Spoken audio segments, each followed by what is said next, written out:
लगता है नींद नहीं आती रातों में, यार केमिस्ट्री समझ नहीं आती बातों में। तो बातों से काम नहीं चलेगा, आपको प्रैक्टिस करनी पड़ेगी, पढ़ना पड़ेगा, रिवीजन करने पड़ेंगे, शॉर्ट नोट बनाने पड़ेंगे, लास्ट ईयर लगाने पड़ेंगे, तब जाके चीज़ें समझ में आएंगी। अब ये मत बोलना कि याद नहीं रहती है, तो वो तो किसी को भी नहीं रहती है, रिवीजन करना पड़ता है प्रॉपरली बार बार। तो बेसिक बेसिक से एकदम स्टार्ट कर रहे होंगे और सारी चीज़ें हम इसमें कवर कर रहे होंगे, ठीक है। साथ साथ जो जो चीज़ें इंपॉर्टेंट हैं बहुत ज़्यादा उनको लिखते जाइएगा, बाकी नोट्स तो मैं आपको प्रोवाइड कर ही रहा होऊंगा। चलो, तो सबसे पहले हम देखें कि आखिरकार पॉलीमर जी होते क्या हैं। हमारा नाम है, हमारी चैप्टर क्या नाम है, पॉलीमर्स, तो इनके बारे में हमें थोड़ा सा पता होना चाहिए। उससे पहले मैं फॉन्ट बढ़ा लेता हूँ, काफ़ी छोटा है ये, ठीक है। तो पॉलीमर्स दो शब्दों से मिलकर बना है, एक पॉली, दूसरा मर। पॉली का मतलब आपको पता है, मैनी, मर का मतलब यूनिट। ये मर वो नहीं जो मर जाना वाला मर है, ठीक है। तो बहुत सारी यूनिट आपस में जुड़ती हैं तब पॉलीमर बनता है। तो यानी कि यहाँ पर जो सबसे छोटी यूनिट होती है उसको हम क्या बोलते हैं, मोनोमर। तो बहुत सारे मोनोमर आपस में ऐड होते हैं रिपीटेडली, तब हमको क्या मिलता है, यहाँ पर पॉलीमर मिलता है। सर ये नीट के लिए हो रहा है क्या? ये एनसीईआरटी है जो कि नीट और जेई दोनों के लिए बेनिफिशियल है, राइट, ठीक है। अब ये जो पॉलीमर है इनको हम मैक्रोमोलिक्यूल्स भी बोलते हैं। क्या कोई बताएगा मैक्रोमोलिक्यूल्स क्यों बोलते हैं? क्योंकि very large molecules having high molecular mass. ये जो पॉलीमर है बहुत बड़े मॉलिक्यूल्स होते हैं, क्योंकि काफी मोनोमर्स आपस में ऐड होकर बन रहे होते हैं और उनका मॉलिक्यूलर मास भी काफी ज्यादा होता है। जैसा कि आप देख सकते हो 10⁻³ से 10⁻7 U, जो कि बहुत ज्यादा है। सर मैं चैप्टर कंप्लीट नहीं कर पा रहा हूँ, मैं करवा रहा हूँ, करो इनको वन शॉट के थ्रू, ठीक है। तो जैसा कि मैं आपको बता चुका, repeated structure units are called monomers. जो मोनोमर्स होते हैं उनसे बन के हमें क्या मिलता है, पॉलीमर मिलता है। और इसी प्रोसेस को हम क्या बोलते हैं, पॉलीमराइजेशन। क्या बोलते हैं, पॉलीमराइजेशन। जैसे कि एक एग्जांपल समझते हैं, पॉलीथीन का आपने नाम सुना होगा, सब लोग यूज भी करते हैं, ठीक है। वो किससे बनी हुई होती है, हमारी ईथीन से। ईथीन का फॉर्मूला क्या होता है, CH2 डबल बॉन्ड CH2। तो ये तो हो गया अपना क्या, मोनोमर। क्या हो गया, मोनोमर, ठीक है। अब इसके बहुत सारे हमने मोनोमर ले लिए, जैसे मान लो यहाँ पे N ले लिए, ठीक है। फिर हम कराते हैं इसका पॉलीमराइजेशन। क्या कराते हैं, पॉलीमराइजेशन। तो जब आप इसका पॉलीमराइजेशन करते हो तो क्या आता है यहाँ पर, CH2 सिंगल बॉन्ड CH2। और इसी तरीके से यहाँ पर ये जो है एक और मोनोमर आता है और वो वहाँ पे ऐड हो जाता है CH2 CH2, ठीक है। तो इसी तरीके से ये जो यूनिट है वो आपस में आगे चलती रहती हैं। तो यहाँ पे हम लिख देते हैं N, राइट। तो बहुत सारी ईथीन आपस में कंबाइन होती हैं और हमको क्या मिलता है, पॉलीमर मिल जाता है। तो इसी प्रोसेस को हम क्या बोलते हैं, पॉलीमराइजेशन। ईथीन से हमने क्या किया, पॉलीथीन बनाया। समझ में आया? तो ये वही पॉलीथीन है जो अक्सर आप मार्केट में, जैसे गवर्नमेंट ने बैन करके रख दिया है ना। यहाँ से समझते हैं हम क्लासिफिकेशन ऑफ पॉलीमर। पॉलीमर को किस बेसिस पे क्लासीफाई किया जाता है और कैसे तरीके से क्या क्या चीज़ें आपको याद करनी है, क्या क्या पढ़नी है। बहुत आसान है, ज़्यादा नहीं है। बेस्ड ऑन सोर्स, तो तीन तरीके से क्लासीफाई किया जाता है बेस्ड ऑन सोर्स पे। एक तो होते हैं अपने नेचुरल पॉलीमर, दूसरा सेमी सिंथेटिक पॉलीमर, और थर्ड होते हैं अपने सिंथेटिक पॉलीमर। ये आपने पहले भी कभी सुना होगा, सिंथेटिक, सेमी सिंथेटिक, नेचुरल, तो ज़्यादा आपको दिक्कत नहीं होगी इसमें। नेचुरल पॉलीमर क्या होते हैं, polymers which are found in plants and animals. ऐसे पॉलीमर्स जो प्लांट्स और एनिमल्स में पाए जाते हैं उनको हम क्या बोलते हैं, नेचुरल पॉलीमर्स। एग्जांपल यहाँ पर कुछ प्रोटीन्स हैं, सेलुलोज, स्टार्च, रेजिन्स, रबर्स, ये सब इनके एग्जांपल्स हैं, ठीक है। उसके बाद होता है अपना सेमी सिंथेटिक पॉलीमर्स। तो ये सेल्यूलोज डेरिवेटिव्स होते हैं, उनको हम क्या बोलते हैं, सेमी सिंथेटिक पॉलीमर्स। जैसे सेलुलोज एसीटेट, इसको रेन भी बोलते हैं, या फिर सेलुलोज नाइट्रेट। ये कुछ एग्जांपल हैं किसके, सेमी सिंथेटिक पॉलीमर्स के। बोलो चमक रही हैं ये चीजें कि नहीं, जा रही हैं दिमाग में? है सिंथेटिक पॉलीमर। तो ये मैन मेड पॉलीमर्स होते हैं जो कि मनुष्य से इनका निर्माण करता है। एग्जाम्पल है प्लास्टिक, पॉलीथीन, जिसका हमने अभी अभी देखा था, 1 2 3 बन गई पॉलीथीन। पॉलीथीन का निर्माण किया था ना, वाह वाह क्या शायरी सुना दी मैंने। सिंथेटिक फाइबर्स जैसे कुछ एग्जाम्पल नायलॉन 66 है, ठीक है, ब्यूना ऐसे, ये सब हम आगे देख रहे होंगे कि एग्जैक्टली नायलॉन 66 बनता कैसे कैसे है और ये क्या होता है, ठीक है। इसको पढ़ने के बाद आप एक बार एनसीईआरटी उठा के देख लेना, यदि कोई भी चीज उसमें से छूट जाए तो बताना, सब समझ में आ रहा होगा। अब हम बात करते हैं based on structure of polymers. Polymer के स्ट्रक्चर के बेस पर हम पॉलीमर को किस तरीके से क्लासिफाई कर सकते हैं वो हम देखते हैं। पहला है अपना लीनियर पॉलीमर, दूसरा होगा अपना ब्रांच चेन पॉलीमर, और तीसरा होगा अपना क्रॉस लिंक्ड और नेटवर्क पॉलीमर। इनके नाम से ही आपको पता चल रहा है, लीनियर, लीनियर में कोई ब्रांच वगैरह नहीं है, ये सिर्फ लॉन्ग चेन और स्ट्रेट चेन्स होते हैं, ठीक है। तो polymers consist of long and straight chains are called linear polymers. समझ में आया? सिंपल एग्जांपल की बात करें लीनियर पॉलीमर, हाई डेंसिटी जो पॉलीथीन होती है या फिर पीबीसी, पॉलीविनाइल क्लोराइड, इसके एग्जांपल है। स्ट्रक्चर आप देख सकते हो कुछ इस तरीके से, ये चेन जा रही है, स्ट्रेट चेन या फिर लॉन्ग चेन। विजिबल है, एकदम क्लियर।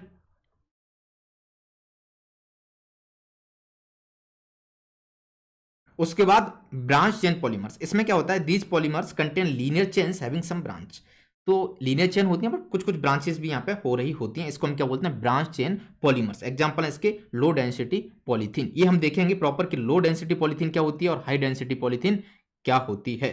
बाद अपना क्रॉस लिंक्ड और नेटवर्क पॉलीमर, तो इसमें क्या होता है, फॉर्म फ्रॉम बाय फंक्शनल और ट्राई फंक्शनल मोनोमर। जैसे अपन एल्डिहाइड वगैरह से बना रहे होंगे, बेंजल एल्डिहाइड से कुछ पॉलीमर आगे पढ़ रहे होंगे, ठीक है, तो उनको हम क्या बोलते हैं, बाय फंक्शनल। अब इस तरीके से पॉलीमर के स्ट्रक्चर नजर आ रहे होते हैं। तो यहाँ पर क्या है, contains strong covalent bond between various linear polymer chain. तो जो पॉलीमर चेन होती है उनके आपस में बीच में क्या होता है, स्ट्रॉन्ग कोवालेंट बॉन्ड होता है। एग्जाम्पल है इसके वेकेलाइट, मेलेमाइन। अब ये जो वेकेलाइट है, मेलेमाइन क्या होते हैं, क्या इनके स्ट्रक्चर होते हैं, कैसे ये ब्रांच और क्रॉस लिंक पॉलीमर है, इसको हम आगे देख रहे होंगे, राइट। अब हम तीसरा मोड देख रहे हैं, based on mode of polymerization. Polymerization के मोड पे बेसिस पे एडिशन पॉलीमर्स में इसको क्लासिफाई किया जाता है। सेकंड टाइप भी हम देख रहे होंगे। तो यहाँ पे क्या होता है, एडिशन और कंडेंसेशन, ठीक है। एडिशन पॉलीमर्स, नाम से ही समझ में आ रहा है, एडिशन का मतलब कि हम मोनोमर्स को ऐड करते करते क्या बना रहे होंगे, पॉलीमर बना रहे होंगे। सब सही है, बहुत बढ़िया, ठीक है। पी ब्लॉक का बंसॉट आएगा, सब आएगा, सब्र का फल मीठा होता है, धीरे धीरे आएगा। एडिशन पॉलीमर की एग्जांपल समझो, form by the repeated addition of monomers molecules possessing double और ट्रिपल बॉन्ड।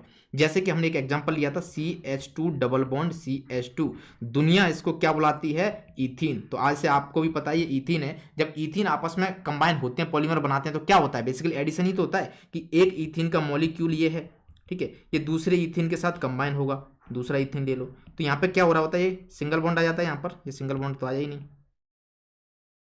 बार बार कौन लिखेगा, इरेज करके करो, ठीक है, सिंगल बॉन्ड सिंगल बॉन्ड। तो इस तरीके से आपस में कंबाइन हो रहे होते हैं, ठीक है। तो इसकी n यूनिट बना दो, आपस में रिपीटेड हो रही होती हैं। तो बेसिकली क्या हुआ, इथीन आके ऐड हुआ, इसलिए हम इसको क्या बोल रहे हैं, एडिशन पॉलीमर। क्या बोल रहे हैं, एडिशन पॉलीमर। चलो ये समझ में आ गया। एग्जाम्पल देख रहे हो, जैसे हम पॉलीथीन बनाते हैं इथीन से, ये क्या हो गया, एक एग्जाम्पल हो गया एडिशन पॉलीमर का। उसी तरीके से हम प्रोपीन से क्या बनाते हैं, पॉलीप्रोपीन, तो ये भी क्या हो गया, एडिशन पॉलीमर, ठीक है। अभी हमने क्या देखा, एडिशन पॉलीमर देखा, ठीक है। एडिशन पॉलीमर में क्या हो रहा है, यूनिट्स आके ऐड हो रही हैं और हमको क्या मिल रहा है, पॉलीमर मिल रहा है। अब ये दो टाइप के होते हैं। एक तो केस ये हो सकता है कि जो आपस में मोनोमर ऐड हुए वो क्या हो, सेम हो। यदि वो सेम हुए तो हम उसको क्या बोलेंगे, होमोपॉलीमर। यदि वो डिफरेंट हुए तो उसको हम क्या बोलेंगे, कोपॉलीमर। कैसे, देखो, यदि आपस में इथीन दूसरे मॉलिक्यूल के साथ ऐड होकर पॉलीमर बना रहा है, मतलब इथीन इथीन इथीन ही आ रहे हैं, मोनोमर सारे एक जैसे हैं, तो इसको हम क्या बोल रहे होंगे, इससे जो पॉलीमर बन रहा होगा उसको हम क्या बोलेंगे, होमोपॉलीमर। यानी कि एक ही मोनोमर है अपना इथीन, जिससे हमें पॉलीमर मिल रहा है। सिंपल है। उसी तरीके से अपना है कोपॉलीमर। इसमें क्या होता है, थोड़ा सा जो अपन यहाँ पर मोनोमर ले रहे हैं वो बदल जाते हैं, उसमें एक ही मोनोमर रहता है, यहाँ पर डिफरेंट होते हैं, कम से कम दो डिफरेंट होने चाहिए, ठीक है। जैसे the polymers made by addition polymer from two different monomers, जैसे ब्यूनाइस, ब्यूनाइन इसके एग्जांपल हो सकते हैं। तो यहाँ पर मोनोमर कौन कौन सा लिया है, एक तो हमने लिया है ब्यूटाडाइन और एक लिया अपने स्टाइरिन। इसका आगे रिएक्शन हम देखेंगे कैसे ये आ रहा है, ब्यूना एस, आगे देखेंगे इसको। बस अभी हमें समझना है कि कोपॉलीमर्स क्या होते हैं और मोनोपॉलीमर्स क्या होते हैं, इनको पल्ले नहीं पड़ा है। अभी देखो हम देख रहे हैं एडिशन पॉलीमर, क्या देख रहे हैं, एडिशन पॉलीमर। एडिशन हमने देखा कि दो टाइप के होते हैं, एक होता है अपना होमोपॉलीमर, क्या होता है, होमोपॉलीमर, और एक होता है अपना कोपॉलीमर, कोपॉलीमर। अब ये दोनों क्या होते हैं, यहां पर सेम मोनोमर आता है, सेम मोनोमर आता है, जो पॉलीमर बनता है वो किससे बनता है, एक ही मोनोमर से बनता है, और यहां पर different, two different monomers, two different monomers. बोलो चमक रही हैं चीजें कि नहीं, दिमाग में जा रही हैं कि नहीं, समझ में आया। कोपॉलीमर और homopolymer. Homopolymers are made from, बताओ फटाफट क्या आंसर होगा, 1 2 3 4। होमोपॉलीमर्स आर मेड फ्रॉम, आपको बता दिया, only one type of monomers, that's is first is the correct answer. मैंने कहा ना, सब बोला और अगर नहीं आती, एक शायरी सुनाई थी अभी आपको, लगता है नींद नहीं आती रातों में, यार केमिस्ट्री समझ नहीं आती बातों में। तो बातों से काम नहीं चलेगा, आपको प्रैक्टिस करनी पड़ेगी, पढ़ना पड़ेगा, रिवीजन करने पड़ेंगे, शॉर्ट नोट बनाने पड़ेंगे, लास्ट ईयर लगाने पड़ेंगे, तब जाके चीज़ें समझ में आएंगी। अब ये मत बोलना कि याद नहीं रहती है, तो वो तो किसी को भी नहीं रहती है, रिवीजन करना पड़ता है प्रॉपरली बार बार। तो हमारा एडिशन पॉलीमर खत्म, जिसमें हमने कोपॉलीमर और होमोपॉलीमर देखा था। अब हम शुरू कर रहे हैं कंडेंसेशन पॉलीमर, ठीक है। जब तक मैं कंडेंसेशन पॉलीमर ना पढ़ा दूं तब तक आपके ये कुछ हटके क्वेश्चंस का आंसर नहीं दे पाऊंगा। देखो, कंडेंसेशन पॉलीमर नाम से ही हमें समझ में आ रहा है कंडेंसेशन यहाँ पे हो रहा होगा। तो ये किससे बनते हैं? Form by repeated condensation reaction between two different bifunctional और ट्राइफंक्शनल मोनोमरिक यूनिट। यहाँ पर हम बाइफंक्शनल और ट्राइफंक्शनल मोनोमरिक यूनिट लेते हैं और उसमें से हम क्या निकाल देते हैं? पानी निकाल देते हैं। ठीक है, elimination of small molecules. Maximum cases में हम पानी निकाल रहे होंगे, ऐसा नहीं सिर्फ पानी ही निकलता है, बाकी चीजें भी होती हैं, उसको भी हम क्या बोलेंगे? Condensation polymers. बोलो, समझ में आई? ठीक है, कंडेंसेशन पॉलीमर में क्या होता है? हम कोई भी दो मोनोमर लिए, उसमें से हम क्या कर रहे होंगे? पानी निकाल रहे होंगे, तो इसको हम क्या बोलेंगे? Condensation polymer. बहुत बढ़िया। ध्यान से, फॉर्मेशन ऑफ नायलॉन 66। अब हम बढ़ रहे हैं नायलॉन 66 की तरफ कि कैसे इसको हम बनाते हैं। समझना सिंपल है। ओनली 17 स्टूडेंट काफी कम हो जाते हैं। जिन स्टूडेंट अभी तक वीडियो को लाइक नहीं किया, एक बार लाइक ठोक दें और एक बार दोस्तों को थोड़ा शेयर कर दें, जिससे वो भी आके इसको ज्वाइन करें। ठीक है, पूरा फोकस अब इधर होना चाहिए। फॉर्मेशन ऑफ नायलॉन 66 कैसे बनाते हैं इसको? तो यहाँ पर एक ये आपको दिखाई दे रहा है, एक ये कंपाउंड आपको दिखाई दे रहा है। ठीक है, ये हेक्सामेथाइलिन अमाइन है और ये एडिपिक एसिड है। यहाँ पर यदि नंबर ऑफ कार्बन काउंट करो तो कितने हैं? 6 हैं। और यहाँ पे भी कितने हैं? 4 ये और 2 ये 6 हैं। तो इसलिए ये इसमें भी 6 हैं, इसमें भी 6 हैं, तो इसको हम क्या बोलते हैं? नायलॉन 66। एक जगह 2 और 6 आएंगे तो उसको हम बोलेंगे नायलॉन 26, वो हम आगे देखेंगे। अब होता कैसे कैसे बन रहा होता है, तो ये इन्होंने काफी कॉम्प्लिकेटेड स्ट्रक्चर कर दिया है। मैं सिंपल यहाँ पे ले लेता हूं, समझना। इसको आप ओपन करो, H2N, इसमें CH2 कितनी बार है? 6 बार है, तो इसको मैं लिख देता हूं CH2 6 और ये NH2। फिर इस एसिड को आप कैसे लिखते हो? C double bond O OH, हाँ या ना? COH। फिर यहाँ पर कितने कार्बन अपने? 4 है। CH2 ग्रुप कितने? 4। फिर उसके बाद इसको लिखो C double bond O OH। अब यहां पर भी हमारा क्या हो रहा होगा? ये आ रहा होगा फिर से। ठीक है, वो हम देखेंगे कैसे आएगा। चलो बना ही देता हूं मैं, H2N CH2 6 NH2। ठीक है, अब हम क्या करेंगे? इसमें से पानी निकालेंगे। तो एक हाइड्रोजन ये और OH2, OH यहां से, H यहां से गया, तो यहां पर बीच में लिंकेज आ जाएगी किसमें? NHC डबल बॉन्ड O में। देखना ये इस तरीके से हुआ, तो यहां पर CH2 4 C double bond O और इधर क्या है? CH2 6 N। अब यहां का इसका हाइड्रोजन इस OH से जा रहा होगा, दूसरा मॉलिक्यूल होगा, यहाँ पे जा रहा होगा कि नहीं जा रहा होगा? तो यहाँ पे भी क्या जाएगा अपना NH इस तरीके से। ठीक है, तो एक ये कंप्लीट यूनिट हो गई। अब जैसे ये OH है, हाँ या ना? तो ये OH इस हाइड्रोजन के साथ निकल रहा होगा, तो फिर से यहाँ पर ये मॉलिक्यूल यहाँ पे ऐड हो रहा होगा और इसी तरीके से ये पॉलीमर की चेन बनती जाएगी। तो बेसिकली हम क्या कर रहे हैं? दो मोनोमर से पानी निकाल रहे हैं, यानी कि इसमें हो रहा है कंडेंसेशन। ठीक है, तो इसको हम क्या बोलेंगे? Condensation polymer. और इसका कंपाउंड ये जो भाई साहब बने हैं, हमको प्राप्त हुए हैं, इनको हम क्या बोलेंगे? नायलॉन 66। नायलॉन 66। बोलो, ऑल इज क्लियर? क्लियर का मतलब दो होता है, एक तो कुछ पल्ले ही नहीं पड़ा, एक सब पल्ले पड़ गया। कंडेंसेशन पॉलीमर, एक इस पर शेर याद आ जा, इसकी गजब है कहानी, जहां भी दिखे निकाल दो पानी। क्या है ये? अभी हम दूसरा, वेस्ड ऑन मॉलिक्यूलर फोर्सेस। यहां से ना एक क्वेश्चन आपको, मतलब क्वेश्चन अच्छा बनाया जाता है और एक दो टाइप के क्वेश्चन होते हैं फिक्स, तो इसको थोड़ा सा अच्छे से देख लीजिएगा। सिंपल है ये। वैसे नायलॉन 6 में क्या डिफरेंस है? डिफरेंस है आगे आएगा। नायलॉन 6 का तो हम बता चुके हैं, 26 का भी बताएंगे, 6 का भी बताएंगे, आगे बताएंगे। ठीक है, बेस्ड ऑन मॉलिक्यूलर फोर्सेस भी हम क्लासीफाई करते हैं। तो यहाँ पे देखो दो तरीके की चीजें होती हैं, एक वंडर वाला फोर्सेस होता है, एक हाइड्रोजन बॉन्ड्स होता है। These forces also bind the polymer chain, जिसकी वजह से क्या होता है? पॉलीमर चेन आपस में कनेक्टेड रहती है। ठीक है, तो जो पॉलीमर्स की मैकेनिकल प्रॉपर्टी है इन दो फोर्सेस पर डिपेंड होती है, ये इंटरमोलिकुलर फोर्सेस हैं। तो हाइड्रोजन बॉन्ड जो होता है ना, हाइड्रोजन बॉन्डिंग जिसमें होती है वो क्या है? ज्यादा स्ट्रॉन्ग इंटरमोलिकुलर फोर्स होता है, ये बात आप जानते हो। और बंडल वार फोर्स क्या होते हैं? वीक। यहाँ पर इंटरमोलिकुलर फोर्स ऑफ अट्रैक्शन क्या होता है? काफी कम होता है। राइट, समझो। पहला है अपना इलास्टोमर। क्या है? इलास्टोमर।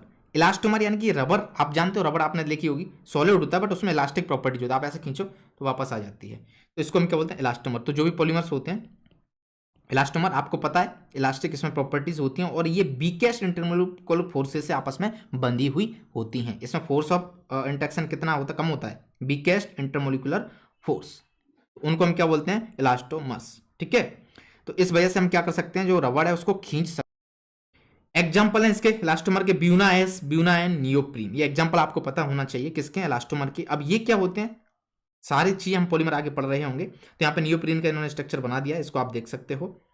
ठीक है, अब ये कैसे बनता है आगे आएगा। अभी हम क्या पढ़ रहे हैं, हमारा टॉपिक क्या है, जो क्लासिफिकेशन है पॉलीमर्स का बेस्ड ऑन मॉलिक्यूलर फोर्सेस। तो आपस में जो इंटरमोलिकुलर फोर्स ऑफ अट्रैक्शन है उसके बेसिस में, तो इलास्टोमर है उसमें क्या होता है, काफी कम होता है, वीकेस्ट इंटरमोलिकुलर फोर्स। ठीक है, उसके बाद अपना फाइबर आता है, इसमें क्या होती है, हाइड्रोजन बॉन्डिंग होती है, हाइड्रोजन बॉन्डिंग होती है।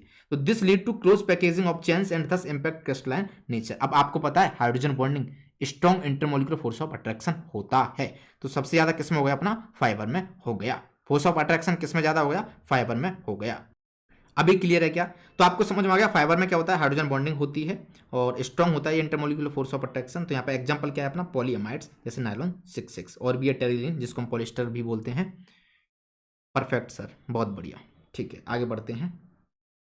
अब तीसरा है अपना based on force of attraction thermoplastic polymer. तो यहाँ पर काफी कंफ्यूजन होता है किस किस में, एक अपना थर्मोसेटिंग पॉलीमर्स होता है और एक अपना थर्मोप्लास्टिक होता है। तो दोनों को समझिएगा। थर्मोप्लास्टिक में क्या होता है, लीनियर और slightly branch long chain molecules capable of repeatably softening on heating and hardening on cooling. तो यहाँ पर ये लीनियर या फिर थोड़ी सी ब्रांचिंग हो सकती है, उससे बनता है अपना थर्मोप्लास्टिक पॉलीमर। एग्जांपल इसका मैं बता देता हूँ, आपका क्या है, जैसे ये बोला ना सॉफ्टनिंग, पॉलीथीन ले लो, पॉलीथीन आपने समझिए, उसको जब आप हीट करोगे तो क्या हो जाती है, वो मेल्ट हो जाती है। क्या हो जाती है, मेल्ट हो जाती है, यानी कि इसको हम रीयूज भी कर सकते हैं। यदि यहां पर मैं इंटरमोलिकुलर फोर्स ऑफ अट्रैक्शन की बात करूं तो इलास्टोमर में क्या होता था, वंडरवाल फोर्स होते थे जो बहुत वीक होते हैं। अभी हमने क्या देखा था, इलास्टोमर, स्पेलिंग पता नहीं कहां जा रही है, इलास्टोमर्स। तो इलास्टोमर से ज्यादा होता है फोर्स ऑफ अट्रैक्शन किसमें, थर्मोप्लास्टिक में, थर्मोप्लास्टिक में।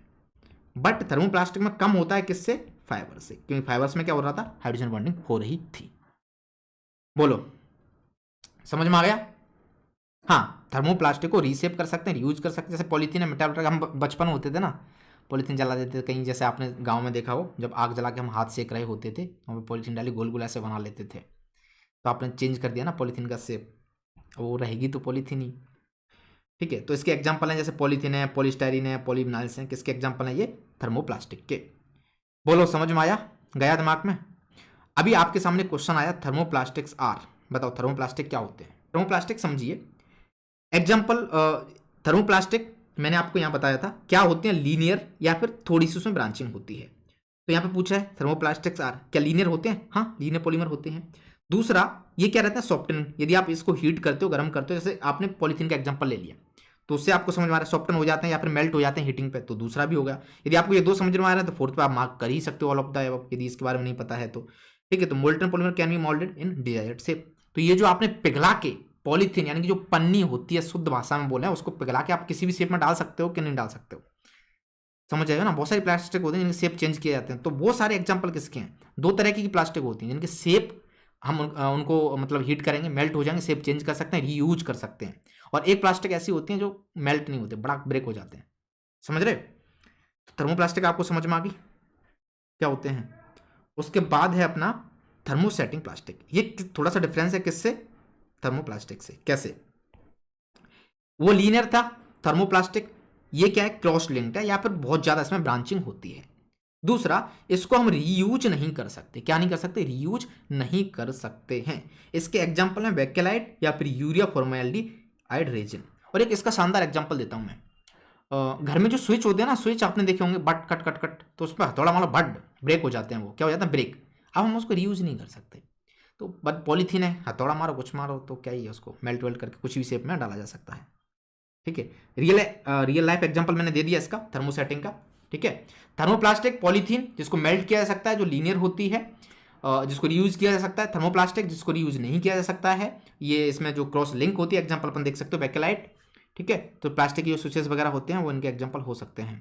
फोर्थ, ठीक है, तो ये क्रॉस लिंक्ड होते हैं, इनको हम सॉफ्टन नहीं कर सकते हैं। और cross link occurs during heating when it hardens irreversible. यदि आप इसको हीट कर रहे हो तो इरिवर्सिबल है, मतलब वापस से हम इसको शेप में नहीं डाल सकते, एक बार किया तो शेप बदल जाएगा, तो इसलिए हम इसको यूज नहीं कर सकते। तो ऑल आर करेक्ट, थर्मोसेटिंग। अब एक और क्वेश्चन है, फटाफट इसका आंसर दो। Among the following polymers the strongest intermolecular force of attraction are present in, बहुत इंपॉर्टेंट है, ये जेई में क्वेश्चन आया था, जेई मेंस में पूछा गया था ये क्वेश्चन। करेक्ट आंसर क्या है अपना? फाइबर्स। ठीक है, फाइबर्स में क्या होता है? Hydrogen bonding. बाकी किसी में भी हाइड्रोजन बॉन्डिंग नहीं हो रही होती है, तो सबसे ज्यादा अपना इंटरमोलिकुलर फोर्स ऑफ अट्रैक्शन किसमें होगा? इसमें। Strongest intermolecular force of attraction किसमें पाया जाएगा? फाइबर में पाया जाएगा। बी। अच्छा, बॉम्बे। ठीक है, अभी हम बात करते हैं टाइप्स ऑफ पॉलीमराइजेशन रिएक्शन। अब जो पॉलीमराइजेशन रिएक्शन है वो कितने टाइप की होती हैं? तो दो टाइप की होती है। एक बोलते हैं हम एडिशन पॉलीमराइजेशन, और दूसरा हम बोलेंगे कंडेंसेशन पॉलीमराइजेशन। अब यहां पर भी इसका दूसरा नाम है चेन ग्रोथ पॉलीमराइजेशन, और उधर उसको हम क्या बोलेंगे? Step growth polymerization. क्या होते हैं, कैसे होते हैं, सिंपल समझते हैं। मैकेनिज्म है इसकी पहली, फ्री रेडिकल मैकेनिज्म। तो यहां पर अल्कीन्स और dienes and their derivatives are polymerised in the presence of a free radical generating initiator catalyst like benzoyl peroxide, acetyl peroxide, tert butyl peroxide. यहां पे आपको एक चीज पता होना चाहिए, क्या कि ये जो है आपसे क्वेश्चन पूछा जाता है कि जब आप फ्री रेडिकल मैकेनिज्म से पॉलीमर बना रहे होते हैं तो वहां पे कौन से कैटालिस्ट यूज करते हैं। तो ये तीनों के नाम आपको पता होना चाहिए कि एक तो हम बेंजोइल पेरोक्साइड को लेते हैं, दूसरा अपन एस्टाइल पेरोक्साइड को लेते हैं, तीसरा अपन टर्टब्यूटाइल पेरोक्साइड को भी ले सकते हैं। तो ये तीन एग्जांपल एनसीईआरटी में दिए हुए हैं, और काफी स्टूडेंट इसको नहीं एक ही पता होता है बेंजोइल पेरोक्साइड, क्योंकि उसी की रिएक्शन दी हुई है।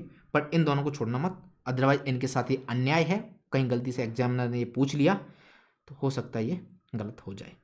तो ये क्या होते हैं अपने पेरोक्साइड इनिशिएटर। तो ये चेन को इनिशिएट करते हैं, कैसे हम देखते हैं।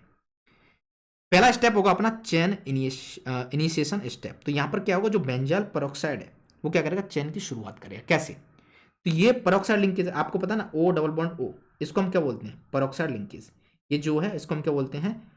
Peroxide linkage. ठीक है, तो ये क्या हो जाती है? ब्रेक हो जाती है, और इस तरीके से हमें एक और फ्री रेडिकल बना रही होती है। पर उसके बाद इसमें से भी ये निकल जाता है और हमको यहाँ पर फिनाइल रेडिकल मिलता है C6H5। C6H5 ये क्या है? अपना फिनाइल रेडिकल। अब ये फिनाइल रेडिकल जो होता है वो किससे रिएक्ट करता है? अल्कीन से। अब एक बात समझना कि ये CH2 था, हाँ या ना। अब हम यहाँ पर ये जो बॉन्ड था इसको हटा दिया, तो एक जब बॉन्ड आप हटाओगे तो यहाँ पर रेडिकल आ जाएगा और यहाँ पर रेडिकल आ जाएगा, और C6H5 पर पहले से रेडिकल है, तो ये रेडिकल रेडिकल आपस में मिल जाएंगे। दोनों मिले तो यहाँ पर एक नया बॉन्ड बन जाएगा। तो बना दो, इसको हटा दो, C6H5 ये हटा, और हमें यहाँ पे क्या मिल गया? एक नया बॉन्ड मिल गया। तो अभी चेन शुरुआत हो गई, चेन की शुरुआत हो गई। तो बेसिकली हम इसको क्या बोलेंगे? Chain initiation step. मैकेनिज्म देख रहे हैं, बेसिकली मैकेनिज्म देख रहे हैं। कंडेंसेशन में हाँ, पानी वाटर निकलता है, जहाँ पे हम जो रिएक्शन देख रहे हैं जैसे नायलॉन सक्सेस, तो हम उसमें पानी निकाल रहे होते हैं।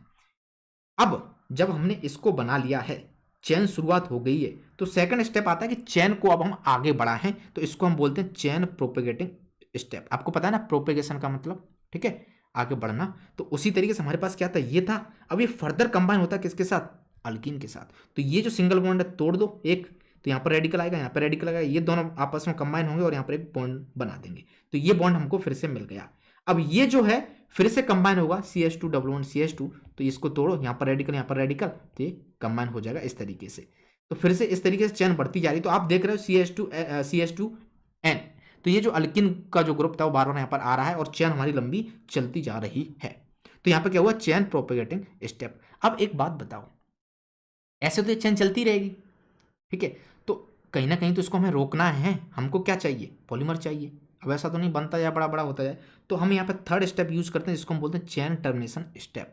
तो ये स्टेप क्या करता है? चेन को टर्मिनेट कर देता है, चेन को रोक देता है। ऐसा नहीं कि वो चेन चलती ही रही। तो यहाँ पे क्या होता है? एक ये बना आपस में, एक ये बना, तो ये दोनों रेडिकल अब आपस में कंबाइन होते हैं। जब ये दोनों कंबाइन होते हैं तो हमको क्या मिल जाता है? फाइनल पॉलीमर मिल जाता है जो कि टर्मिनेट। अब इसके बाद फर्दर आगे कुछ भी नहीं हो रहा होता है। ठीक है, तो ये हुआ अपना चेन टर्मिनेशन स्टेप। तो फ्री रेडिकल मैकेनिज्म से इस तरीके से हम बना रहे होते हैं। अब यहाँ पर कुछ एग्जांपल देख लेते हैं एडिशन पॉलीमर के। पहला है अपना पॉलीथीन। वैसे तो हम पढ़ चुके हैं पॉलीथीन को, ईथीन से बन रही होती है पॉलीथीन। तो यहाँ पे पॉलीथीन दो टाइप की होती है। एक बोलेंगे हम LDP यानी कि लो डेंसिटी पॉलीथीन। ठीक है, LDP लो डेंसिटी पॉलीथीन। एक होगी अपनी हाई डेंसिटी पॉलीथीन। अब इसमें क्या होता है? जो बोर्ड के स्टूडेंट हैं उनसे 3 नंबर में पूछ लिया जाएगा what is the difference between low density polythene and high density polythene. और जो JEE नीट के स्टूडेंट हैं उनसे कोई भी कंपैरिजन या कोई भी टेम्परेचर कुछ भी वेरी करके पूछ लिया जाएगा। क्वेश्चन मैं आपको बताता हूँ कैसे बन सकते हैं। पहले समझते हैं लो डेंसिटी में होता क्या क्या है। तो ये इथीन से बनती है, बात तो जानते हैं, बट यहां पर हमको हाई प्रेशर की जरूरत पड़ती है, वो भी कितना, 1000 एटीएम। तो एक ये क्वेश्चन यहां से बन सकता है कि कितने प्रेशर की जरूरत पड़ती है। डेफिनेटली पूछ सकते हैं 1000 टू 2000 एटमॉस्फेयर जो प्रेशर उसके बीच में, एग्जैक्ट तो नहीं होता, उसके बीच में, ठीक है। तो यानी कि हाई प्रेशर की जरूरत पड़ती है, हाई प्रेशर की जरूरत पड़ती है लो डेंसिटी पॉलिथीन बना। उल्टा है, low density polythene high pressure, high density polythene low pressure की जरूरत पड़ती है। अब यहाँ पर जो टेम्परेचर है वो भी हाई है, 350 केल्विन टू 570 केल्विन, ठीक है। अब यहाँ पर जो कैटालिस्ट ले रहे होते हैं, तो इन the presence of traces of dioxin और परऑक्साइड इनिशिएटेड, या तो हम यहाँ पे कुछ डाइऑक्सिन के ट्रेसेस लेते हैं या फिर कोई भी कैटालिस्ट जिसमें परऑक्साइड हो, परऑक्साइड को इनिशिएट करे। तो यहाँ पर आपको एक बात समझ में आ गई, लो टेम्परेचर क्यों बोल रहे हो आप लोग, क्या बोल रहे हैं ये, हाँ सॉरी, हाई प्रेशर। तो जो लो डेंसिटी पॉलिथीन उसमें क्या होता है, हाई प्रेशर होता है, सही बात है, कितना, 1000 से 2000। अब यहाँ पर कुछ और चीजें हैं, जो लो डेंसिटी पॉलिथीन है फ्री रेडिकल एडिशन के थ्रू हम उसको बनाते हैं। तो आपसे ये क्वेश्चन भी पूछ लिया जाता है कि इसका मैकेनिज्म क्या होता है, कैसे हम प्रिपेयर करते हैं, वहां पर ऑप्शन आपके हो सकते हैं। तो आंसर क्या होगा, फ्री रेडिकल एडिशन, ठीक है। तो ये केमिकल इनर्ट होती है, टफ होती है, फ्लेक्सिबल होती है और पुअर कंडक्टर ऑफ इलेक्ट्रिसिटी होती है। चूंकि पुअर कंडक्टर ऑफ इलेक्ट्रिसिटी है, करंट वगैरह उतना नहीं आता है, तो इसका हम यूज करते हैं इंसुलेशन में, जो अपनी वायर वगैरह होती है उनके ऊपर लगा के। अब थोड़ी सी बात कर लेते हैं हाई डेंसिटी पॉलीथीन की, अदरवाइज ये गुस्सा हो जाएगी, क्योंकि आपको पता है जब दो लोग एक जैसे हों, एक को भाव दो एक को मत दो, तो दूसरे को प्रॉब्लम होती ही होती है।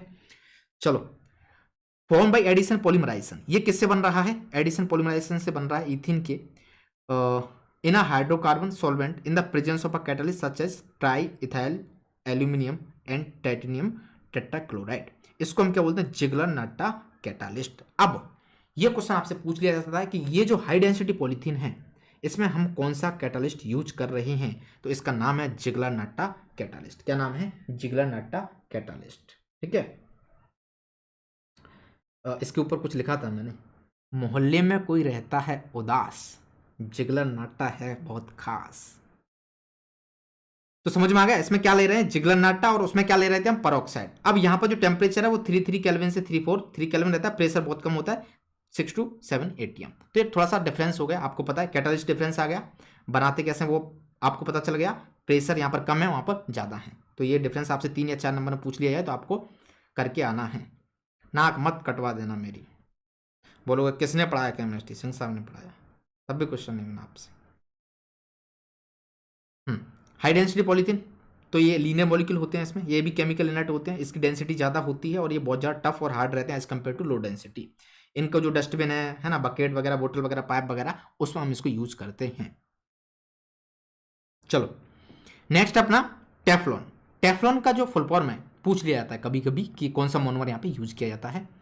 इसको टेफ्लॉन को क्या बुलाते हैं, पॉलीटेट्राफ्लोरोईथीन। क्या, पॉलीटेट्राफ्लोरोईथीन से बन रहा होता है, जैसे सॉरी टेट्राफ्लोरोईथीन से बनना होता है। तो टेट्रा का मतलब क्या होता है, 4, तो 4 फ्लोरोईथीन आती है। तो आप पहले क्या बना लो, डबल बॉन्ड, डबल बॉन्ड, ये हुई अपनी इथीन, इससे लगे अपने फ्लोरीन, कितने, 4। तो इसको हम क्या बोलेंगे, टेट्राफ्लोरोईथीन। क्या बोलेंगे, टेट्राफ्लोरोईथीन। तो ये आपस में कंबाइन होती हैं, किस तरीके से बॉन्ड यहाँ से गायब हो जाता है, तो बेसिकली यहाँ पर CF2 इसकी यूनिट आ रही होती हैं। तो क्या हुआ, इसमें हाइड्रोजन की जगह फ्लोरीन आ गया, तो बाकी सब इथीन की तरह ही है ना, सेम प्रोसेस, हाँ या ना। तो इसको हम बोलते हैं टेफ्लॉन। तो टेफ्लॉन का फुल फॉर्म क्या है, पता चल गया आपको, पॉलीटेट्राफ्लोरोईथीन। टेफ्लॉन बनता किससे है, टेट्राफ्लोरोईथीन से, ठीक है। तो यहाँ पे जो मैं कंटेंट ले रहा हूँ वो रिलेवेंट है, ऐसा तो आप कंटेंट लेते जाओ, मैं बताता हूँ पॉलीएक्रोनाइट्राइल क्या होती है, अब ये नाइट्राइल ग्रुप क्या होता है, ये कहाँ से बन रहे होते हैं, इंडस्ट्री में इसका क्या यूज होता है, डक्स में कहाँ कहाँ चल रहे होते हैं, तो उसका कोई सेंस नहीं बनता है, क्योंकि हम यहाँ पे पॉलीमर पढ़ रहे हैं, एनी हाउ उसको हमको अच्छे से पढ़ना है। फिर अपना पॉलीएक्रोनाइट्राइल। अब इसमें आपको क्या पता होना चाहिए, मैं जो भी पॉलीमर ले रहा हूँ, एक तो आपको ये पता होना चाहिए ये मोनोमर क्या है इसका, ठीक है, उसका नाम क्या है, और जो पॉलीमर बन रहा है वो बना कैसे है। तो देखो इसको हम बोलते हैं एक्लोरोनाइट्राइल। ये क्या होता है, CH2 डबल बॉन्ड CH2, और इससे जो लगा हुआ आता है CN, ठीक है।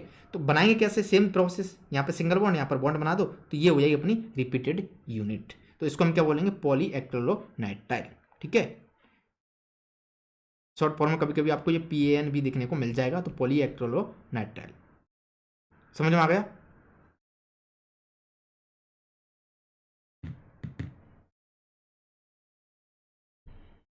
ठीक है, आगे बढ़ते हैं। एग्जाम्पल आपके सामने, करो सॉल्व फटाफट। तो जो जिगलर नट है वो कहाँ पे यूज होता है, हाई डेंसिटी पॉलीथीन में यूज होता है, इसको मैं आपको बता चुका हूँ। ठीक है, अब हम बात करते हैं, ये था हमारा एडिशन पॉलीमराइजेशन और या फिर चेन ग्रोथ पॉलीमराइजेशन। अब हम शुरू कर रहे हैं कंडेंसेशन पॉलीमराइजेशन, इसको हम बोलते हैं स्ट्रैप ग्रोथ पॉलीमराइजेशन।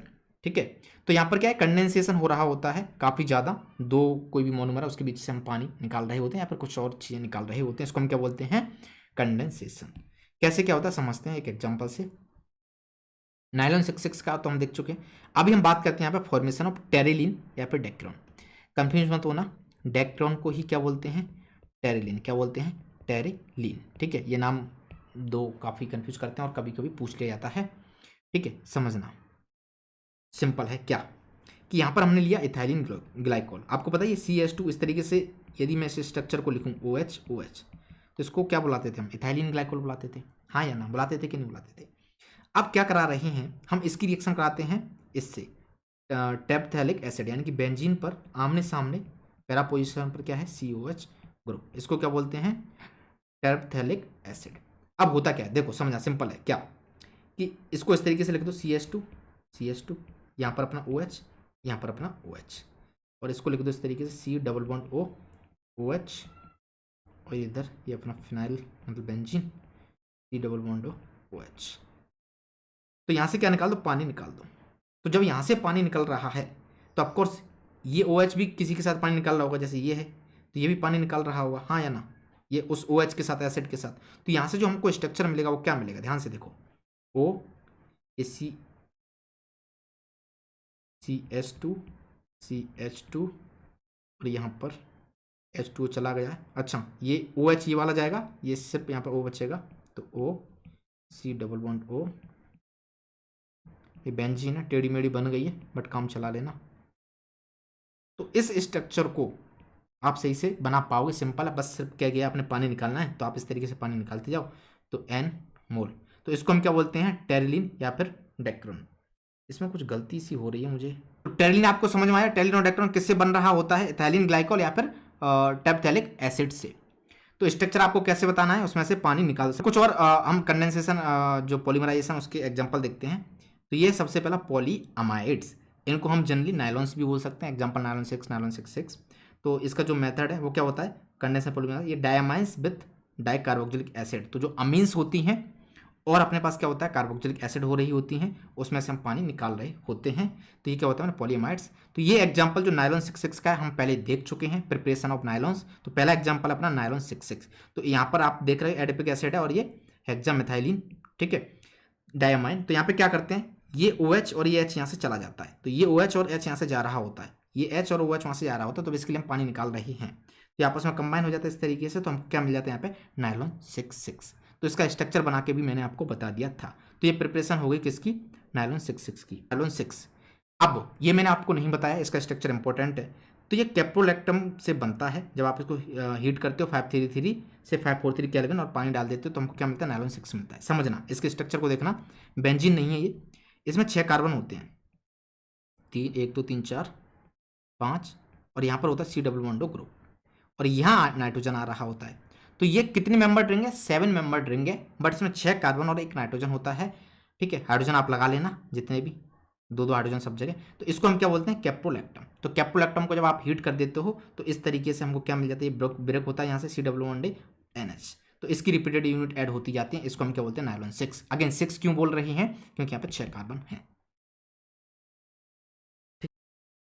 थर्ड होगा, क्योंकि कैप्रोलैक्टम से बन रहा है, अपना क्या हो जाएगा, nylon 6 is the correct answer. Next अपना पॉलिएस्टर। तो पॉलिएस्टर में जो टेरिलीन और डेक्ट्रॉन है, ये दोनों एग्जांपल किसके हैं, पॉलिएस्टर के, जो कि अभी हमने पहले देखा था। तो यहाँ पे क्या कर रहे थे हम, बनाया था ना मैंने इथाइलिन और इससे से कहाँ है, हाँ ये रहा। तो टेरिलीन और डेक्ट्रॉन ये क्या अपने पॉलिएस्टर होते हैं। तो किस तरीके से इसको बना रहे होते हैं उसको आप देख सकते हो। अब यहाँ पर कुछ एक और एग्जाम्पल है, फिनॉल फॉर्मेल्डिहाइड पॉलीमर। समझो सिंपल है, ये जितना बड़ा स्ट्रक्चर दिख रहा है उतना टफ ये नहीं है। यहाँ पे फ्रॉम फॉर्मेल्डिहाइड, तो होता क्या है कि जब आप फिनॉल की रिएक्शन, फॉर्मेल्डिहाइड पता है ना आपको, HCHO, इसको क्या बोलते हैं, मीथेनॉल को क्या बोलते हैं, फॉर्मेल्डिहाइड। तो यहाँ पे इन्होंने लिख दिया CH2O, इससे आप घबराना मत। तो जब आप इसकी रिएक्शन करा रहे होते हो, ठीक है, तो ये CH2H कहाँ पे आ जाता है, ऑर्थो पोजीशन पर आ जाता है, और कभी फिर दूसरा, मतलब ऐसे मिक्सर मिलता है, एक आएगा तो ऑर्थो पर, दो ऑर्थो पैरा पर, और तीनों इस तरीके से कवर कर लेंगे, तो एक मिक्सर होता है। तो बेसिकली ये जो मॉलिक्यूल है ये आपस में कंबाइन होते हैं और हमको क्या बना लेते हैं, नोवालैक। क्या बना लेते हैं, novolac. Condensation reaction of phenol with formaldehyde in the presence of either an acid or a base catalyst. समझ में आया है कुछ? तो जब हम उसकी फिनॉल की रिएक्शन कराते हैं किसके साथ, फॉर्मएल्डिहाइड के साथ, तो हमको इस तरीके से जब लीनियर लीनियर कंबाइन होते हैं हमको क्या मिल जाता है, नोवालैक मिल जाता है। एक पेंट भी आता है जिसका नाम होता है नेरोलैक। अब यहां से समझो सिंपल सा, ये जो नोवालैक है, फर्दर आप यदि इसकी ब्रांचिंग करवा दो, ठीक है, novolac on heating with formaldehyde undergoes cross linking to form an infusible solid mass called bakelite. मैंने क्या कहा, अभी हमने क्या बनाया था, नोवालैक। आप क्या करवाओ, इसकी रिएक्शन करवा दो फॉर्मएल्डिहाइड के साथ, ऐसी फिर से देखो, पहले हमने फिनॉल की रिएक्शन करवाई थी किसके साथ, HCHO के साथ, तो हमको क्या मिल गया था, हमको मिल गया था नोवालैक। ठीक है, अब हम क्या करा रहे हैं, इसकी रिएक्शन करा रहे हैं HCHO के साथ, फॉर्मएल्डिहाइड के साथ, तो इससे हमको क्या मिल जाएगा, बेकेलाइट। क्या मिल जाएगा, बेकेलाइट। तो ये स्ट्रक्चर आप देख सकते हो बेकेलाइट का। ठीक है, ये फिनॉल फिनॉल ग्रुप आ रहा है, तो यहाँ पे CH2 सब तरीके से कवर हो रहा है, तो इसमें काफी ज्यादा ब्रांचिंग है, तो इसको हम क्या बोलेंगे, बेकेलाइट। ज्यादा बचा नहीं है, थोड़ा ही बचा है। अब यहाँ से इंपॉर्टेंट अपना एक और पॉलीमर, मेलेमाइन। मेलेमाइन का आपको स्ट्रक्चर पता होना चाहिए प्रॉपर। तो कैसे बनता है, ये है अपना मेलेमाइन। यहाँ पर क्या होता है, एक कार्बन आता है, एक नाइट्रोजन आता है, फिर एक कार्बन आता है, फिर एक नाइट्रोजन आता है, यहाँ पर एक कार्बन आता है, यहाँ पर एक नाइट्रोजन आता है। तो बेसिकली ये जो रिंग बन रही है बेंजीन जैसी कुछ कुछ दिख रही है, पर ये बेंजीन नहीं है, यदि आप सही से देख पा रहे हो, ये तो कुछ और ही है। यहाँ पर ट्रिपल बॉन्ड, यहाँ सॉरी 3 बॉन्ड आते हैं, एक यहाँ एक और एक यहाँ। अब ये जो कार्बन है उससे लगा हुआ होता है अपना NH2 ग्रुप, NH2 ग्रुप। तो जो रिंग है उसमें 3 नाइट्रोजन आ रहे हैं और जो 3 कार्बन उनसे 3 NH2 ग्रुप लगे हुए होते हैं, तो इतने खूबसूरत हमारे दिख रहे होते हैं कौन, मेलेमान भैया। तो ये मेलेमान का स्ट्रक्चर डायरेक्ट आपसे एग्जाम में पूछ लिया जाता है। आपसे ये भी पूछा जा सकता है कि इसमें कितने लोन पेयर है ना, यहाँ पे नहीं है, तो वो सब आपको बता देना है कि क्या कैसे हो रहा है। ठीक है, तो 1 2 3 4 5 टोटल 6 लोन पेयर हैं। हाँ, ये पॉलीमर वाला वीडियो पूरा सफिशियंट है। ठीक है, उसके बाद आपको क्या करना है, इसकी रिएक्शन करवा देना HCHO, इसको हम फॉर्मएल्डिहाइड बोलते हैं। हमको यहाँ पे क्या मिलता है, रेजिन इंटरमीडिएट मिल जाता है, यानी कि यहाँ पर आता है अपना NHCH2OH। हम उसके बाद क्या कराते हैं, इसकी रिएक्शन करवा देते हैं, इसका मतलब पॉलीमराइजेशन कराते हैं, तो क्या होगा, पानी की यूनिट कंबाइन हो रही होंगी। जैसे ये आएगा दूसरा यहाँ पर, तो यहाँ से क्या निकलेगा, OH, और इस हाइड्रोजन से H निकल जाएगा, तो यहाँ से H और ये OH निकलेगा, तो आपस में ये वाली यूनिट क्या हो रही होंगी, रिपीट हो रही होंगी। तो आप देख पाते हो ये यूनिट रिपीट हो रही है, और इसको हम बोलते हैं मेलामाइन पॉलीमर। ये किससे बना है, मेलामाइन से बना है, इसलिए हम इसको क्या बोल रहे हैं, मेलामाइन पॉलीमर। हाँ, वहां पे भी आएगा, मोहम्मद फजल, वहां पे भी पढ़ाएंगे। बोलो, चमक रही चीजें कि नहीं, बहुत सिंपल है, बस आपको एक बार कॉपी पेन लेके थोड़ा सा यूज करना है, उसका लिखना है, तो समझ में आ जाएगा। ठीक है, तो ये अपना मेलामाइन हो गया। उसके बाद ये क्वेश्चन आप सॉल्व कर लेना, सिंपल सा है। कोपोलिमराइजेशन की बात करते हैं यहाँ पर। Polymerization reaction in which a mixture of more than one monomeric species polymerized to form copolymer. The copolymer can be made by both. अब यहाँ पे देखो, जो कोपोलिमराइजेशन है वो चेन ग्रोथ पोलीमराइज से भी बनाया जा सकता है, यहाँ पर स्टेप ग्रोथ पोलीमराइजेशन से भी बनाया जाता है। कुछ लोग आंसर दे रहे हैं, बहुत बढ़िया। एक एग्जांपल लेते हैं। अगेन यहाँ पर सबसे इंपॉर्टेंट चीज क्या है कि यहाँ पर जो पॉलीमर बन रहा है, जैसे ब्यूटाडाइन स्टाइरिन, इसको हम क्या बोलते हैं प्यार से, ब्यूना एस। आपसे पूछा जाएगा ब्यूना एस का स्ट्रक्चर क्या होता है, आपसे पूछा जा सकता है कि ब्यूना एस में हम कौन सा मोनोमर यूज कर रहे हैं, आपसे पूछा जाता है स्टाइरिन का स्ट्रक्चर क्या होता है, कि इसमें से कौन सा स्टाइरिन हो। 3-4 क्वेश्चन यहाँ से बनाए जा सकते हैं। ऐसे ही अपना ब्यूना एन भी होगा। ठीक है, तो ये ब्यूना एस क्या है समझना। हम क्या करते हैं, ब्यूटाडाइन लेते हैं। क्या लेते हैं, ब्यूटाडाइन। तो ये ब्यूटाडाइन आपको नजर आ रहा है क्या होता है, CH2 double bond CH single bond CH double bond CH2। तो यदि नंबरिंग करो 1 2 3 4, तो 1 पर अपना डबल बॉन्ड है, 3 पर है, तो इसको हम क्या बोलते हैं, 1,3 ब्यूटाडाइन। और स्टाइरिन क्या होता है, फिनाइल, फिनाइल पर ये CH2 ग्रुप जो आ रहा है, डबल बॉन्ड आ रहा है, इसको हम क्या बोलते हैं, स्टाइरिन। अब समझना कि कैसे यहां पर पॉलीमराइजेशन हो रहा है, ध्यान से देखना। CH2 ये जो है वो यहाँ शिफ्ट होता है, तो ये यहाँ पे शिफ्ट होता है। तो बेसिकली क्या होगा, यहाँ डबल, यहाँ पे सिंगल बॉन्ड, यहाँ CH double bond CH single bond CH2। Again ये जो है इसको हटाओ यहाँ से इस तरीके से, तो ये फिनाइल ग्रुप यहाँ पे जुड़ रहा होता है। ठीक है, ऐड कर दो इस फिनाइल ग्रुप को। कैसे करोगे, प्लान, ये जो कार्बन है CH CH2 और यहाँ अपना फिनाइल, सही से बना लेना। तो ये यूनिट क्या होगी अपनी, रिपीट हो रही होगी। आपसे या तो ये पूछेंगे ब्यूना इसका स्ट्रक्चर क्या होता है, तो 4 ऑप्शन दे देंगे, वहां पर आके कभी फिलहाल यहाँ लगा दिया, यहाँ लगा दिया, इधर लगा दिया। दूसरा आपसे पूछ सकते हैं कि इसमें जो मोनोमर है वो कौन सी यूज कर सकते हैं, एस का मतलब यहाँ पे क्या है, तो वो सब आपको पता होना चाहिए। सिंपल सी बात है, यहाँ पे डेवलपमेंट है, इस तरीके से इसको कर दो तो ये ऐड होते होते जा रहा होगा। ठीक है, हेलो नीरज, हाय। अब बात करते हैं हम रबर की। रबर आप जानते हो, नेचुरल रबर। तो ये क्या होते हैं, इलास्टोमर होते हैं, ये हम आपको देख चुके हैं, मतलब बता चुके हैं। तो यहाँ पर एक एग्जांपल दिया है सिस पॉली आइसोप्रीन का। तो ये क्या है, अपनी नेचुरल रबर है जो कि पॉली आइसोप्रीन से बन रही होती है। तो सिस कैसे है ये CH2 CH3 ग्रुप सेम आ रहा होगा, देखो CH3 C double bond CH CH3 CH3। ठीक है, अब यहाँ पे तो सिस और ट्रांस कुछ बोल नहीं सकते, कोई फर्क नहीं पड़ेगा। बट यदि आप इसको देखो तो ये ग्रुप और ये बड़ा ग्रुप पास पास आ रहे हैं, यदि अपोजिट होते तो वो ट्रांस हो जाता। तो फिलहाल ये क्या है, सिस है, इसलिए इसको हम क्या बोलते हैं, सिस पॉली आइसोप्रीन। तो जो नेचुरल रबर है उसको हम क्या बोलते हैं, सिस पॉली आइसोप्रीन। अब यहाँ पर बल्कनाइजेशन का भी यूज किया जाता है, क्या होता है, क्यों यूज कर रहे हैं, इसको समझना बहुत इंपॉर्टेंट है, क्वेश्चन पूछ लिया जाता है यहाँ से। जो नेचुरल रबर होती है वो बहुत सॉफ्ट होती है और स्टिकी होती है। ठीक है, तो इसके बहुत सारे ड्रॉबैक हैं कि एक तो ये पानी बहुत ज़्यादा एब्जॉर्व करती है, और उसकी जो टेंसाइल स्ट्रेंथ है वो काफ़ी कम होती है, और ये नॉन रेजिस्टेंट है। तो इन सबको दूर करने के लिए हम क्या करते हैं, बल्कनाइजेशन करते हैं। अब ये क्या होती है, प्रोसेस क्या होती है, इसको समझो। सर वल्कनाइजेशन ऑफ रबर क्या होता है, ये क्वेश्चन पूछ लिया था, what is vulcanization of rubber. तो बेसिकली हम क्या करते हैं कि जो अपनी रॉ रबर है, heating raw rubber with 35% sulphur at 100 degree Celsius to 150 degree Celsius. तो सिंपल है, हमने रॉ रबर ली, उसमें क्या किया, 3 से 5% सल्फर डाला और 100 से 150 डिग्री सेल्सियस पर उसको हीट कर दिया। उसके बाद जो हमें रबर मिलती है वो क्या हो जाती है, अपनी वल्कनाइज्ड रबर। यानी कि हमने रॉ रबर का क्या कर दिया, वल्कनाइजेशन कर दिया। सिंपल है, कुछ है ही नहीं, हाँ या ना। ठीक है, अब यहां पर बल्कनाइजेशन क्या कर रहे हैं, हम सल्फर डाल रहे हैं। On vulcanization sulphur forms cross link at the reactive sides of the double bond and thus the rubber gets stiffen. तो यहाँ पर जो आपको पता है, यहाँ पे डबल बॉन्ड था, आपने ये देखा हो, इसमें ये डबल बॉन्ड था यहाँ पे। तो इधर क्या हो जाता है, अपना सल्फर ऐड हो जाता है, सल्फर इस तरीके से ऐड हो रहा है और अदर मोलिक्यूल बना रहा है, तो जो भी डबल बॉन्ड आ रही हैं। तो इससे इसका एग्जांपल भी देख सकते हो, जो in the manufacture of tyre rubber 5% of sulphur is used as a cross linking agent. Rubber बहुत सॉफ्ट होती है, यदि मान लो कार के टायर रबर से बने होते तो चल पाते, नहीं चल पाते। अब टायर कितना मजबूत हो जाता है, क्योंकि वहाँ पे जो रबर यूज हो रही है ना, रबर टायर बहुत बहुत मजबूत होता है। तो क्या किया उसका हमने, वल्कनाइजेशन किया है, उसमें 3 से 5%, इसमें तो डायरेक्ट जो टायर होते हैं 5% सल्फर हमने डाल रखा है। मेरा मोबाइल डिस्चार्ज हो गया। सिंथेटिक रबर, सिंथेटिक रबर क्या होती है, ये जो वल्कनाइज रबर होती है, वल्कनाइज रबर अपने बना टायर है, टायर को अपन स्ट्रेच बहुत ज़्यादा नहीं कर सकते, टायर को अपन बहुत ज़्यादा स्ट्रेच नहीं कर सकते। तो ऐसे पॉलीमर, जैसे ये पेन है, यदि मैं इसको स्ट्रेच कर दूं इतना, इसकी डबल लेंथ तक, तो ये क्या हो जाएगा, अपना सिंथेटिक रबर। तो आपने कुछ रबर देखे ना, पकड़ के मारते थे ना हाथ में, चटा खतरनाक लगती थी, तो वो क्या होती है, अपनी सिंथेटिक रबर होती है। यानी कि जितनी लेंथ है कम से कम उसकी ट्वाइस लेंथ तक हम उसको स्ट्रेच कर सकें, तो उसको क्या बोलते हैं, सिंथेटिक रबर। अभी हम बात करते हैं किसकी, नियोप्रीन की। तो ये फ्री रेडिकल मैकेनिज्म से बन रही होती है, किससे बनती है, क्लोरोप्रीन से। तो क्लोरोप्रीन क्या होती है, CH2 double bond CH double bond CH2। तो यहाँ पर अपन क्या लगा देते हैं, Cl लगा देते हैं, इसको हम क्या बोलते हैं, क्लोरोप्रीन।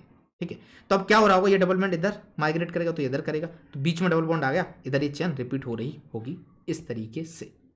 तो इसको हम क्या बोलेंगे, नियोप्रीन। आपसे पूछा जाएगा नियोप्रीन का स्ट्रक्चर क्या होता है और ये किससे बनती है, तो नियोप्रीन अपनी क्लोरोप्रीन से बन रही है। तो क्लोरोप्रीन आपको नजर आ रहा है, CH2 डबल बॉन्ड C, यहाँ पर क्या है, Cl लगा दो, CH डबल बॉन्ड CH2, ये क्या है अपना क्लोरोप्रीन।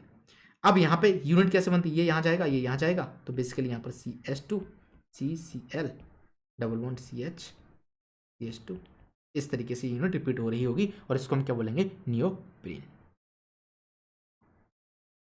अब इससे पहले हमने ब्यूना एस देखा था, अभी ब्यूना एन है। यहाँ से पूछ लेंगे एन का मतलब क्या है, ब्यूना एन का स्ट्रक्चर क्या होता है, ये इसके मोनोमर क्या होते हैं। तो वही 1,3 ब्यूटाडाइन लेते थे, और हम क्या ले रहे हैं यहाँ पे, एक्रिलोनाइट्राइल। तो इसके लिए हम क्या यूज करते हैं, देखो होता क्या है, ये डबल बॉन्ड यहाँ माइग्रेट करेगा, ये यहाँ। तो अब ये क्या हुआ, CH2 single bond CH double bond CH single bond CH2, इस तरीके से। अब यहाँ पर कनेक्ट होगी ये, तो ये CH2 single bond CH CN, ये यूनिट इस तरीके से क्या कर रही होगी, रिपीटेड यूनिट होगी। इसी को हम क्या बोलते हैं, इस पॉलीमर को क्या बोलते हैं, ब्यूना एन, क्या बोलते हैं, ब्यूना। अब एक और है यहाँ पर, अपना बायोडिग्रेडेबल पॉलीमर। ठीक है, तो बस आपको ये पता होना चाहिए जो PHBB है ये क्या होता है अपना बायोडिग्रेडेबल पॉलीमर। बायोडिग्रेडेबल का मतलब क्या होता है, जो पॉलीमर है इसको हम बैक्टीरियल डिग्रेडेशन से ख़त्म कर सकते हैं, जो कि अच्छा है अपने पर्यावरण के लिए, एनवायरनमेंट के लिए। सर में ये जो PHBB है इसका एक तो फुल फॉर्म आपको पता होना चाहिए, पॉली बीटा हाइड्रोक्सी ब्यूटेरेट को बीटा हाइड्रोक्सी वेलेरेट। ठीक है, काफ़ी बड़ा नाम है, बस और कुछ मिलेगा नहीं आपको, वहाँ पर आके इतना ही आएगा। तो PHBB का फुल फॉर्म पता होना चाहिए और ये बनता कैसे वो पता होना चाहिए। तो यहाँ पे हम क्या लेते हैं, हाइड्रोक्सी ब्यूटेनोइक एसिड लेते हैं, जिसकी रिएक्शन हम 3 हाइड्रोक्सी पेंटानोइक एसिड से करा रहे होते हैं। समझ में आ गए। तो यहाँ पे क्या होता है, ये जो पानी है वो निकल जाता है OH, और ये हाइड्रोजन कहाँ गया, इस तरीके से निकल रहा होगा। मेरे को बनानी पड़ेगा ये, अदरवाइज आपको समझ में नहीं आएगा। चलो बना देते हैं फटाफट कि पॉलीमर इसका हम कैसे प्राप्त कर रहे हैं। देखना ध्यान से, इसको तो पहले ऐसे लिखो CH और यहाँ लगाओ अपना OH। ठीक है, और इधर CH3 थोड़ा सा मॉडिफाई कर दिया, इसको CH2 और इधर C डबल बॉन्ड OH।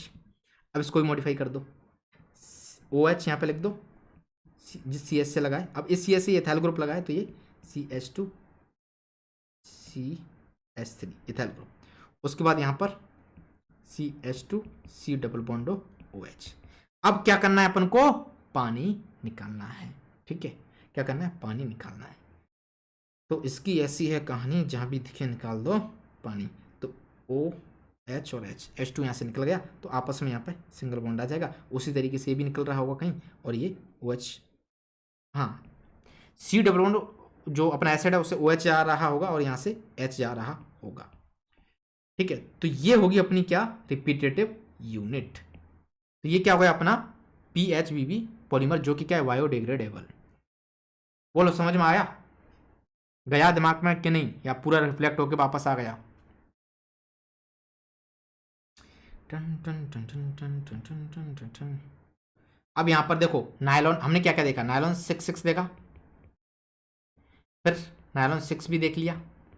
अब एक और बचा है अपना नायलॉन 2, नायलॉन 6। ठीक है, नायलॉन 2 नायलॉन 6। देखो क्या होता है यहाँ पे, 2 का मतलब 2 कार्बन, 6 का मतलब 6 कार्बन होने चाहिए। तो यहाँ पे हम ग्लाइसिन लेते हैं, ग्लाइसिन में आपको पता है 2 कार्बन होते हैं, राइट। और एक अपना अमीनो कैप्रोइक एसिड, यहाँ पर 5 कार्बन, मतलब 5 यूनिट ये और 1 कार्बन ये, तो 6 कार्बन यहाँ पर होते हैं। तो बेसिकली OH और H यहाँ से पानी निकल जाता है। तो इसी तरीके से ये H और यहाँ पे एसिड आ रहा होगा, वहाँ से निकल रहा होगा, तो ये OH और H यहाँ से निकल रहा होगा। तो यहाँ से जो रिपीटेटिव यूनिट बनेगी आप देख सकते हो, HN, ये CH2 और यहाँ से अपने पानी निकाल दिया C डबल बॉन्ड O, ये कंबाइन हो गया इससे NH से, और यहाँ पे CH2 5 C double bond O।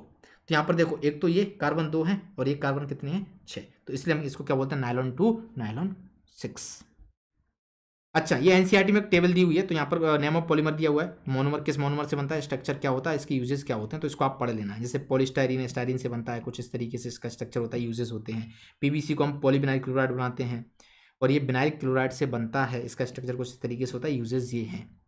तो ये आप क्या कर लीजिएगा, एनसीईआरटी से देख लीजिएगा, एनसीईआरटी में ये टेबल दी हुई है। ठीक है, तो यहाँ पे डायरेक्ट क्वेश्चन यहाँ से आपको एग्जाम में देखने के लिए मिल जाता है। जैसे हमने देखा था बेकेलाइट कैसे बनता था, फॉर्मेल्डिहाइड फिनॉल से नोवालेक बनता था, उसमें फिर अपन फॉर्मेल्डिहाइड डाल रहे होते थे तो बेकेलाइट बन रहा होता है। तो इसके यूजेस वगैरह आप देख सकते हो। जो कंगे है ना, कंगे वो किससे बनते हैं, बेकेलाइट से बनते हैं, तुरंत वो ब्रेक हो जाते हैं। सर अगला चैप्टर कोऑर्डिनेशन कंपाउंड नहीं, इसके बाद अपन बायोमोलिक्यूल्स कवर करेंगे। ठीक है,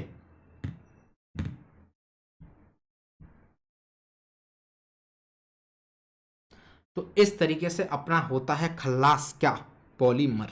ठीक है, ठीक है गाइस, तो आज का सेशन कंप्लीट होता है। Thank you. और हाँ, कुछ लोग थोड़ा सा हेल्प कीजिए, ख़त्म होने के बाद इसको शेयर कर देना अपने दोस्तों को, जिससे वो भी इसको देखें, लाइक करें, और इस तरीके से हम भी बहुत सारी वीडियो आपके लिए ऐसे ही लाते रहें। हाँ हाँ, सब चलेगा, टेंशन मत लो, सब पढ़ाएंगे। ठीक है, चलो गाइस, इस पर समाप्त करते हैं। नोट्स के लिए टेलीग्राम चैनल को ज्वाइन करना ना भूलें। Bye bye.